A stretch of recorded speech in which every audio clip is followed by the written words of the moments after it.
gonna get what you pay for. This is the end of the story. So if you like what you like and it costs a little bit more, go get what you like. This page is going to be lit. Like, I have never really done long form content. The longest form of content I ever did was like an ASMR. I do have an ASMR page that you can go hit up if you want to go check that out. I just want to come on and introduce myself. My name is Hillary. I have been doing eyelash extensions since 2020. But it's been on my mind, so I had to go ahead and see what it was about. You know, I wrote down names. Me and my husband came up with the name Disguise, because I disguise the eyes, make women look pretty. I also, you know, disguise the limit. I always been living by that. It's been my motto since I was very young. So disguise the limit. So all of it kind of, the play on words kind of work. This is gonna be all things Lash, all things Hillary, all things just life. How to find the perfect lash artist for you. You're gonna be making sure that above all else, the lash artist has the best interest for you and the shape of your natural lash. Like, if you got good, strong, healthy lashes, they're telling you that. If you have weaker lashes, they're telling you that. It might not be, it might not be what you want to hear, but they gotta tell you, what's going on up there, because you can't take your eyeballs out and go look and see what's going on up there unless you like really close in the mirror, just really paying attention to it. But you need to be making sure that like I said, they need to be clean, friendly, um, professional. Make sure you doing your research, just like you go on there and look up lash tech near me, or lash artist near me, or lashes near me. You need to, just because the first person pop up with, you need to go on there and you need to be looking at, your reviews, going on their website, looking at pictures. And if you start noticing, like, if you looking at stuff, you start noticing that some people have, their own little style. Like, not every lash artist is the same. Everybody is their own artist, and they express the art out on the eye differently. Whether it be fuller, lighter, classic, hybrid, volume, whether it be, it's going to be a little different. So when you're looking for that lash artist, make sure that they're clean, they're professional, they're friendly, their work is clean, ain't nothing sticking, ain't none of the lashes not like these. Like, when you brush through your lashes, it shouldn't be like these. When you brush through, it should be isolated, one by one.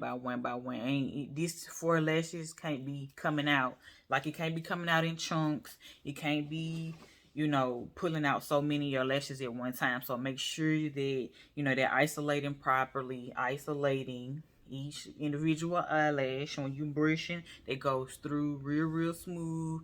No matter how thick the eyelashes are, no matter how much is up there, the brush need to be moving through real smooth. Like, and it shouldn't be getting stuck. If your brush is getting stuck right here and you can't pull and it's hurting, then that means that the isolation is not there and you might have some stuck together. So be sure that you're paying attention to those things.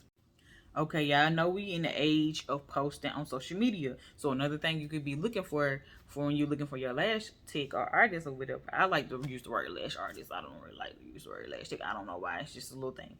But anyway, we are in the age of social media. I always been the type of person that say, I'm just gonna let my work speak for itself, because I ain't got time to be explaining all this stuff to nobody. Like, you see my work, go ahead and book, let's get it. But the person that you're trying to get service by should be posting consistently. And they ain't gotta be posting every day, 4, 5 times, 6 times a day, but they need to be posting consistently. That way you can get to see different styles, different eye shapes, different techniques. Like, the more clients that the lash artist has, that means they get to work on different eye shapes, different styles, just different everything. And also, you can go under their tag photos, so you can make sure that they ain't just stealing somebody's pictures or stealing somebody else's work. You can see if people been tagging them in see if people have been tagging them in the videos and stuff like that. Me, I work on integrity. My work is my work. I ain't posting nothing. I ain't doing no extra work for nobody, and I ain't posting no extra work for no I ain't stealing nobody pictures. I'm just not doing it. Like, my work is my work. I'm probably sure that somebody stole my picture or something, or did something with it to make it seem like it was their own.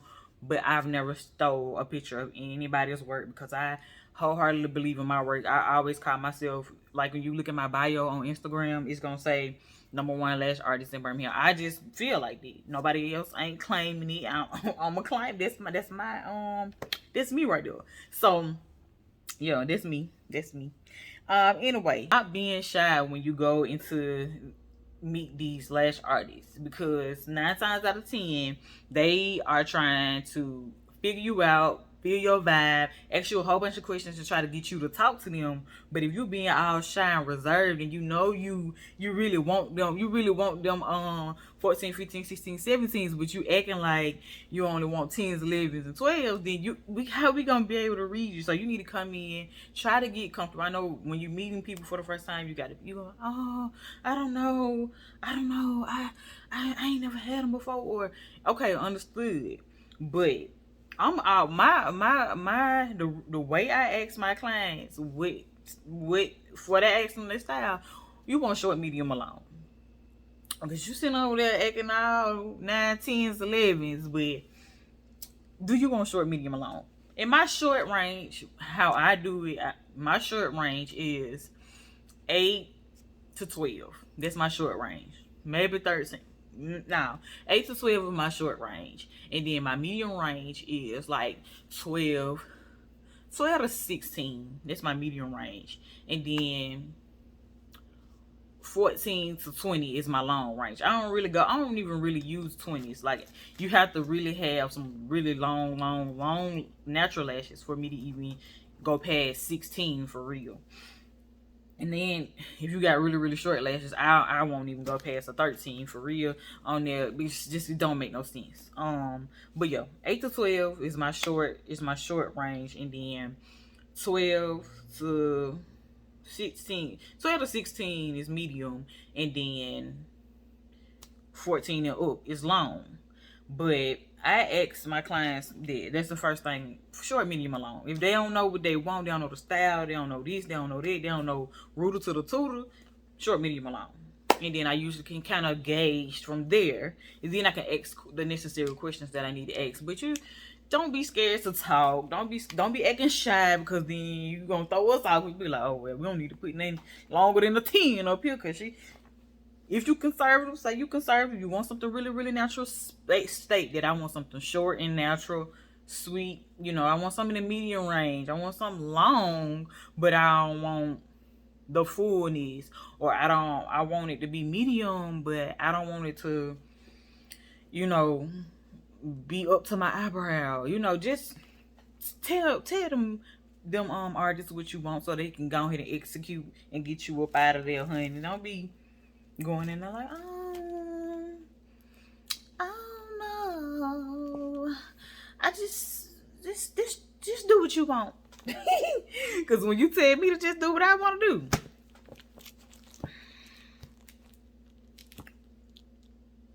I'm gonna do what I want to do. So make sure y'all talking to your lash artist, man. Let them know what's up. The work should be clean. They should be clean. Their hands should smell clean. They breath should smell clean. They overall appearance should be clean. Like, you don't got time for no eye infections because they tweezers are dirty. You don't have time for, I don't know, smells, because you gotta sit there for an hour, 2 hours, two plus hours. You ain't got time for unpleasant smells, unpleasant anything. You gotta you know what you like. Prices, I wouldn't say prices are everything, but you will learn they all gonna be about the same price. Maybe $10 more, maybe $10 less, maybe $20 more, maybe $20 less. You gotta figure out who you like and go from there. So once you find you a good location, good vibe, good atmosphere, clean work, I'm giving you what you need to be looking for.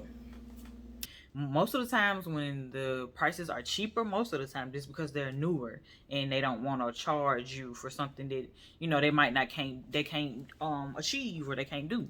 So make sure you like I said, you're gonna get what you pay for. If you don't like big blinkers, but you going to Cheryl because she right down the street and she's convenient and all she know is the big blinkers. Guess what you finna get? The big blinkers, okay?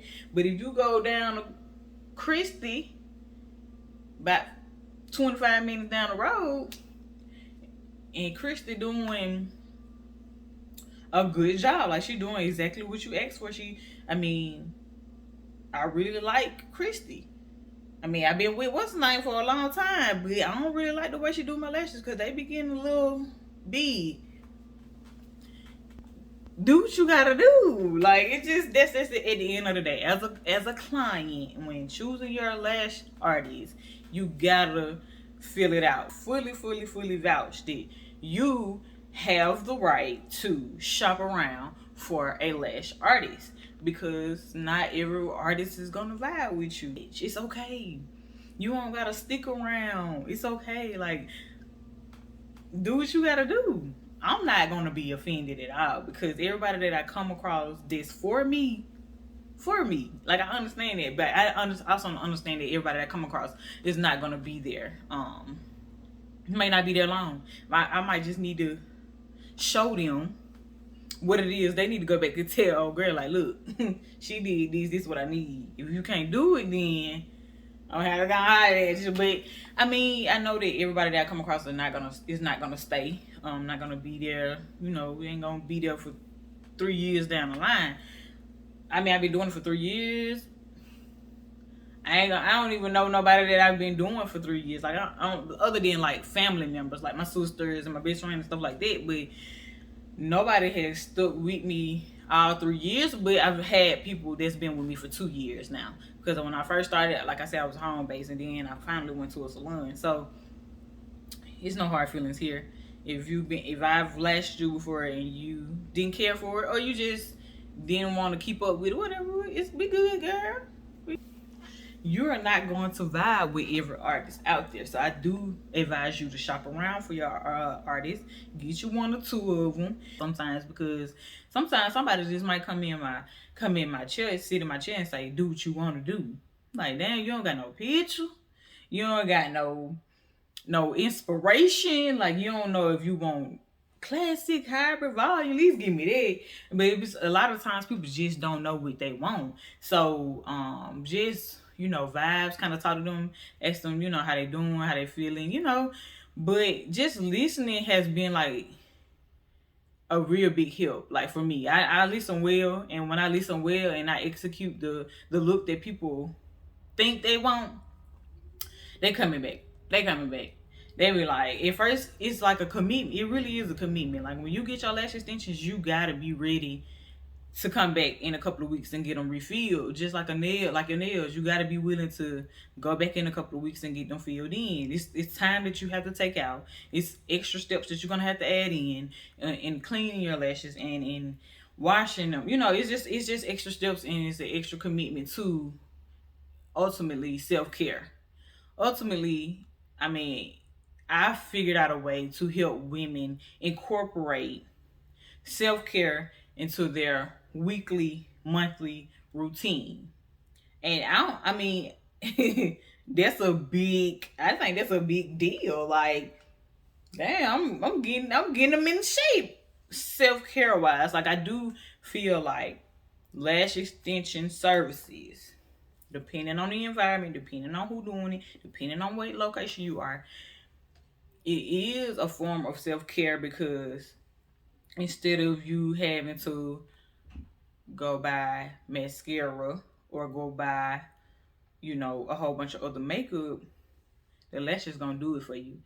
When I have my lash extensions done, I put a little powder on, put a little lip oil on, and then I little dab a little pink something in the middle. Just to, you know, boom, that's it. The makeup routines, you get to skip steps when you have on lash extensions. So if I'm not convincing enough, I really just don't be talking about these. I just really be doing the work and let the work speak for itself. But I'm gonna get out of it. I'm gonna get out of it. So if I could convince anybody to go get their lash extensions done, just know it is a commitment. You do have to go back and get it filled in, and you can't treat them like your gas tank. You cannot treat lash extensions like a gas tank. Like, you can't be walking around here on E, because at the end of the day, by the time you realize you need a fill in, it's already too late. You should have been already came and got your fill in. So, you know, you gotta go ahead and fill your lashes up way more than you fill up your gas tank. I believe that everybody should come in 2 to 3 weeks. Everybody. I do have people that come to me weekly. It ain't a whole lot of them that come to me weekly, but those are the more people that really care about how they look. They don't want one thing out of place. It's just like they're really anal about how they look. They gotta look a certain type of way. Do cool with me. Then when you come to me weekly, I get to learn your eye faster. I get to learn what you like faster. I get to learn, what you don't like faster. I get to, I kind of get to play around and go ahead and figure out what this person likes. Since they're gonna be coming every week, go ahead and have them read, and they ain't gotta ask too many questions. They ain't gotta say or ooh, or I don't really like, or I don't really. We already figured out what they want. So if you don't get what you pay for, this is the end of the story. So if you like what you like and it costs a little bit more, go get what you like. Let's talk about budget. We ain't talk about just the dollar signs. We're gonna talk about the whole thing. You need to be able to budget out time. You need to be able to budget out your money.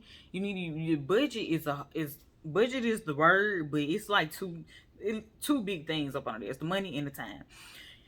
Me, I'm a lash artist. I feel like I've gotten faster in lashing and stuff like that. I lash faster, but I still take 2 hours plus on a full set, especially if we doing like a freestyle. We adding something to it. We doing something, we adding color. We doing bottoms.